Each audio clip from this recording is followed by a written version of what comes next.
Hello everyone. This week's video is going to be a little bit meta. So this video will be my 21st, and I'm going to take a minute to go back and talk about the ways in which this channel has developed and where we're going from here, and just kind of have a milestone to look back, look forward, see what's working, see what isn't, change things up a little bit. And I know a lot of you find these boring, so turn it off if you want.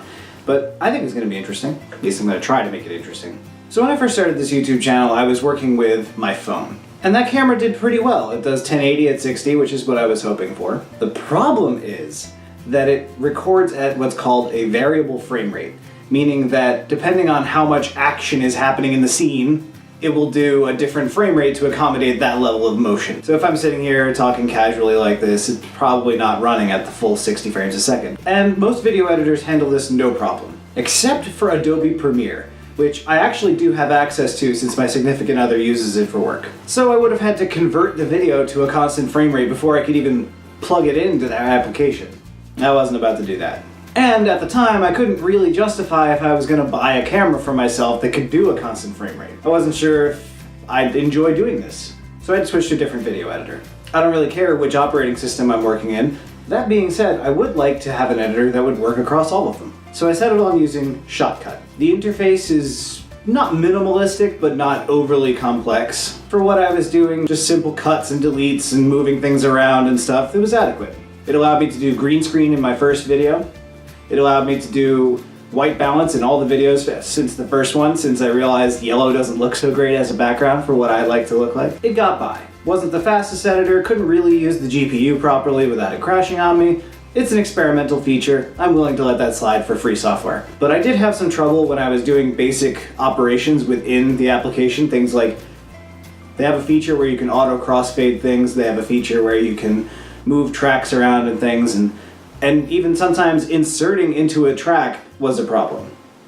Most of these got resolved in the later versions. But initially, this was a problem because I'd have to close the editor completely, reopen it, and then try again. And sometimes I'd even have to do it a second time, which any interruption to your workflow with that is going to be a pain. So when they put out the latest version, they added support for 5.1 surround sound, which is fantastic for people who are working on that level of video. However, what they did in the process for my production side is that they made it not do the thing where if you move forward a couple of frames, it plays a clip of the audio so you know what you're actually clipping against. And as you guys know, I like cutting nice and tight on this channel. So I had to roll back to the previous version. Which means, until they fix this, I'm locked into that version and can't use any of the new features like keyframes or anything like that. I ended up having to branch outside of Windows for a while because Windows published a Windows 10 update that broke my SSD, so my laptop would crash every 20 minutes to 40 minutes randomly. Which, when your exports take about an hour sometimes, that's not so great. That's been fixed and my Windows machine is back up and running. I almost didn't get a video out that week, but fortunately I had another machine that I could edit on, so I got a video out that week and the week after, because it was a 2-week period during which I couldn't use my laptop for more than 20 minutes at a time. Eventually I decided, you know what, it's time to invest in this channel and buy a proper camera. And the first day I did it, I recorded with both my camera and my phone at the same time. The audio from my phone was pretty terrible. I actually ended up supplementing my audio with audio that was recorded at the same time on a different machine with a blue snowball that I just happened to have. And that got the audio up to a level where it was decent, but it was a pain to cut the video, cut the audio, then move one track and move the other one. I had to keep track of 2 separate tracks and keep them aligned because there's no way to merge them in Shopcut, short of, exporting the video, which I was still editing, so I couldn't really do that. But now the camera that I got has a decent enough built-in microphone that it's close enough to the Snowball where I don't feel the need to do twice the amount of work. But for actually editing the audio and doing the compression, the filters that are built into Shopcut aren't actually good enough for what I'm doing. They don't give me the level of granularity that I would like. So I always end up exporting, before adding in the music and all the rest of it, just the talking bits. I export as a WAV file so that I can just run it through Audacity and do a compressor on it. The most technically challenging video to film by far was that engine build. I had a microphone stand that I had purchased for my Blue Snowball microphone that I was using every time because I would situate it right about here on the video, just out of frame, so that I could actually record decent audio before I got the camera that had a decent microphone. And I used that, fully extended it over my desk, and had to put in one of those flexible microphone things and then an adapter to change microphone size threads to camera size threads and mount the thing I was using to mount my actual camera directly over me.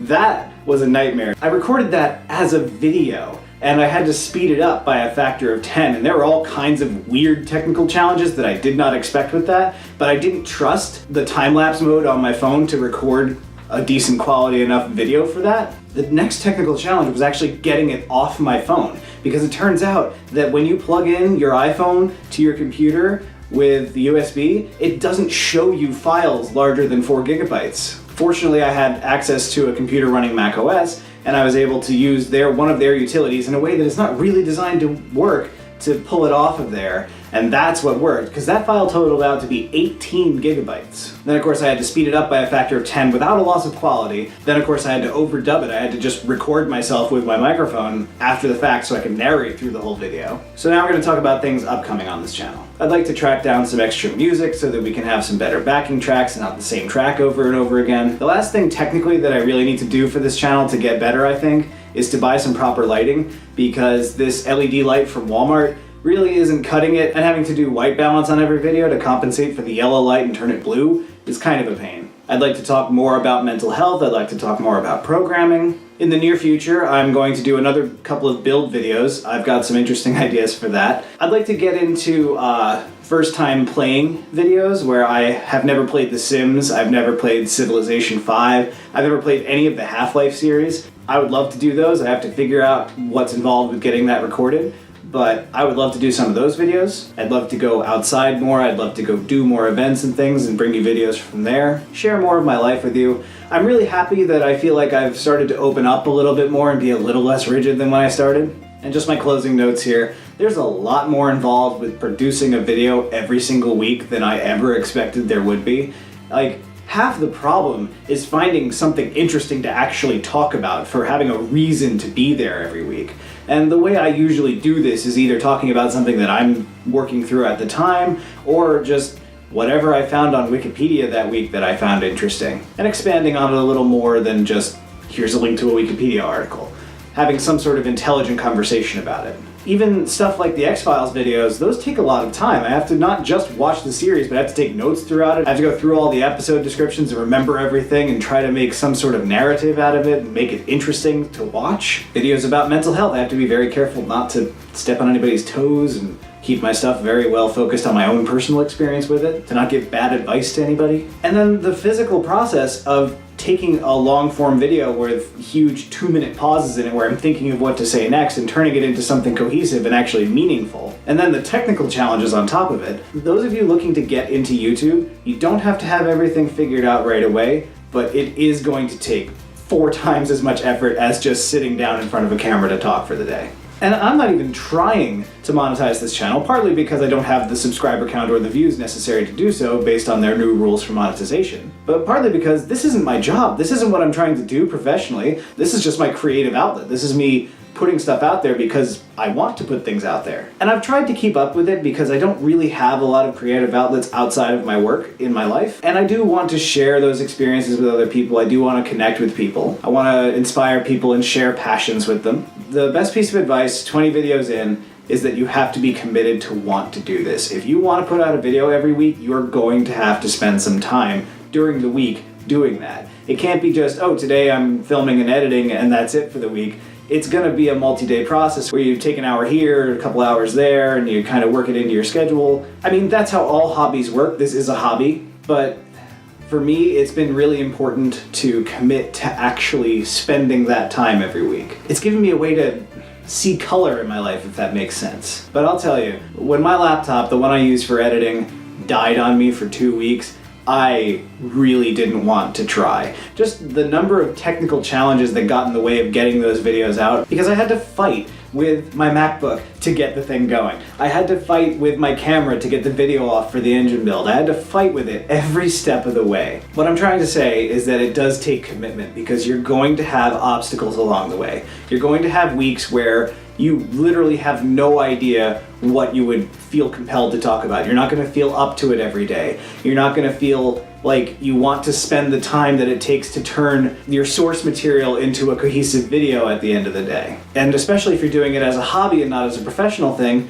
you're going to have to sacrifice the time you would spend doing other hobbies to do this thing if you want to keep to your schedule. And that's the thing, you start thinking of things in terms of, can I make this a video? You know, yeah, I've always wanted to build that engine, but the fact that I wanted to make a video about it really gave me that final extra push to actually do it. I don't normally ask for interaction on here, but in this case I do want to know what you think would be an improvement to this channel, what things you'd like to see me do videos about, anything like that. Any changes either technical or creatively to this channel you'd like to see, leave comments below. And that's all for this video, and I hope to keep making videos that will be interesting to you. I'd like to make them even more interesting to you. Tell me what you like. I'll figure out a way to make it work. Thanks for stopping by. I hope to be back again next week with another video that I hope you'll find interesting. Until then, stay curious.